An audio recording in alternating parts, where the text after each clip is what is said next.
నేను నా తండ్రి అంటే పరమ తండ్రి. నీవు చెప్పాలి. మనం ఈ లోకంలో మన కోసమే బతకడం కాదు, మన కోసమే బ్రతకడం కోసం కాదు నీకు ఈ బ్రతుకిచ్చింది. నీ పరమ తండ్రి పని ఉంది. నీ ద్వారా దేవుడు మహిమపరచబడాలి, నీ ద్వారా దేవుడు ఘనపరచబడాలి. ఎస్తేరు ద్వారా తన జనాంగాన్ని రక్షించాలని ఆయన పని ఉంది. ఆయన పని కొరకు సింహాసనం మీద కూర్చుండబెట్టాడు. ఆమేన్.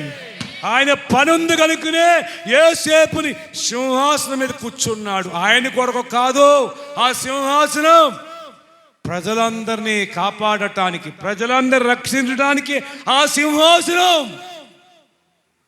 ప్రియా దేవుని బిడ్డలారా, ఈ మరో సంవత్సరం నీకు హెచ్చించాడు అంటే నీ ద్వారా దేవుడు మహిమపరచబడాలనుకుంటున్నాడు.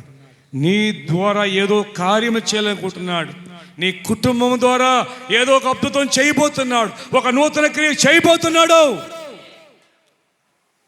ఆమేనన్నవాడు దేవుడి స్తోత్రం చెప్పండి గట్టిగా, తప్పట కూడా చెప్పండి అమ్మా. చలి పెడుతుంది అన్నవాడు చెప్పండి హల్లెలూయా. కూర్చోండి, ఇప్పుడు అర్థమవుద్ది బాగా మీకు. కూర్చోండి అమ్మ తల్లి. ప్రభునందు పిల్లరా, మరొకసారి ఈ నూతన సంవత్సరంలో ఈ మొదటి తారీఖు, మొదటి రోజు, మొదటి వారం, మొదటి నెల 2025 ఎప్పుడు ఎప్పుడు ఎప్పుడు అని ఎదురు చూస్తున్నట్టు యొక్క ఈ నూతన సంవత్సరంలోకి దేవుడు నిన్ను అడుగు పెట్టించాడు. పిల్లారా, ఎప్పుడు ఎప్పుడు ఎప్పుడు అనుకున్నట్టు కనాను దేశంలోకి దేవుడు వాళ్ళని అడుగు పెట్టించాడు. ప్రియా దేవుని బిడ్డలారా, దేవుడు అన్నట్లుగానే వాళ్ళకి అన్నీ ఇచ్చాడు. కానీ ఆయన్ని మర్చిపోయారు, ఆయన నిర్లక్ష్యం పెట్టేశారు. ప్రియా దేవుని బిడ్డ, ఈ కొత్త సంవత్సరంలో మనము ద్వారా ప్రియా దేవుణ్ణి మహిమపరచువారిగా ఉందాం, దేవుణ్ణి ఘనపరచువారిగా ఉందాం. మంచిది.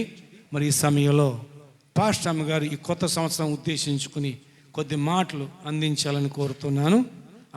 ప్రతి ఒక్కరూ ప్రార్థన పూర్వకంగా ఉందాం. ఈ సమయంలో పాస్టర్ అమ్మ గారు కొన్ని మాటలు మనకు అందిస్తారు, కొంత వాక్యం అందిస్తారు. దేవుని స్తోత్రం. హల్లెలూయా, హల్లెలూయా.